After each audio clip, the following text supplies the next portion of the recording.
Bingley she had likewise seen for an instant, and in that short period saw him looking both pleased and embarrassed. He was received by Mrs Bennet with a degree of civility which made her two daughters ashamed, especially when contrasted with the cold and ceremonious politeness of her curtsy and address to his friend. Elizabeth particularly, who knew that her mother owed to the latter the preservation of her favourite daughter from irremediable infamy, was hurt and distressed to a most painful degree by a distinction so ill applied.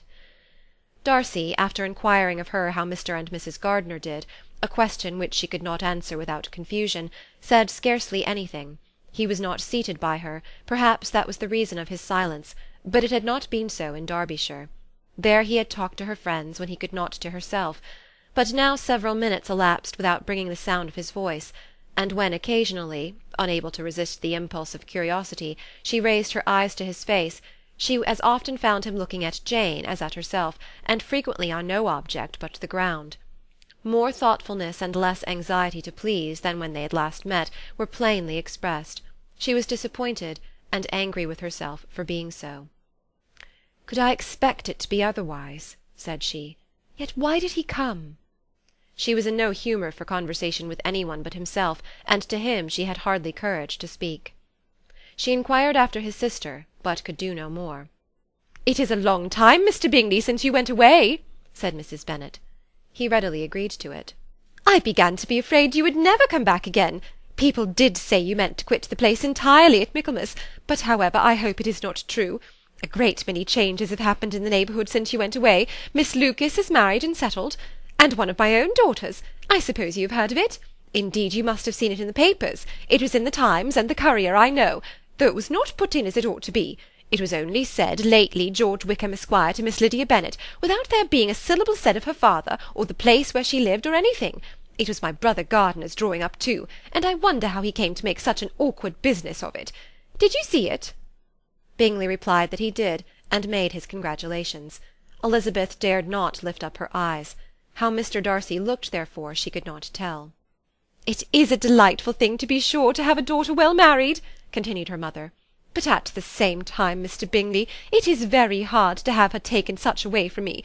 They are gone down to Newcastle, a place quite northward, it seems, and there they are to stay I do not know how long. His regiment is there, for I suppose you have heard of his leaving the Blankshire, and of his being gone into the regulars. Thank heaven he has some friends, though perhaps not so many as he deserves." Elizabeth, who knew this to be levelled at Mr Darcy, was in such a misery of shame that she could hardly keep her seat.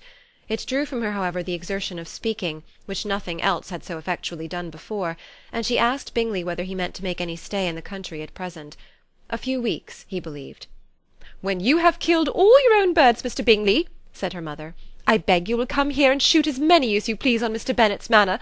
I am sure he'll be vastly happy to oblige you, and will save all the best of the coveys for you." Elizabeth's misery increased at such unnecessary, such officious attention. Were the same fair prospect to arise at present as had flattered them a year ago, everything, she was persuaded, would be hastening to the same vexatious conclusion. At that instant she felt that years of happiness could not make Jane or herself amends for moments of such painful confusion. "The first wish of my heart," said she to herself, "is never more to be in company with either of them. Their society can afford no pleasure that will atone for such wretchedness as this. Let me never see either one or the other again." Yet the misery, for which years of happiness were to offer no compensation, received soon afterwards material relief, from observing how much the beauty of her sister rekindled the admiration of her former lover. When first he came in he had spoken to her but little, but every 5 minutes seemed to be giving her more of his attention. He found her as handsome as she had been last year, as good-natured and as unaffected, though not quite so chatty. Jane was anxious that no difference should be perceived in her at all, and was really persuaded that she talked as much as ever, but her mind was so busily engaged that she did not always know when she was silent. When the gentlemen rose to go away, Mrs Bennet was mindful of her intended civility, and they were invited and engaged to dine at Longbourn in a few days' time. "You are quite a visit in my debt, Mr Bingley," she added, "for when you went to town last winter you promised to take a family dinner with us as soon as you returned. I have not forgot, you see, and I assure you I was very much disappointed that you did not come back and keep your engagement." Bingley looked a little silly at this reflection, and said something of his concern at having been prevented by business. Then they went away. Mrs. Bennet had been strongly inclined to ask them to stay and dine there that day, but though she always kept a very good table, she did not think anything less than 2 courses could be good enough for a man on whom she had such anxious designs, or satisfy the appetite and pride of one who had 10,000 a year. Chapter 53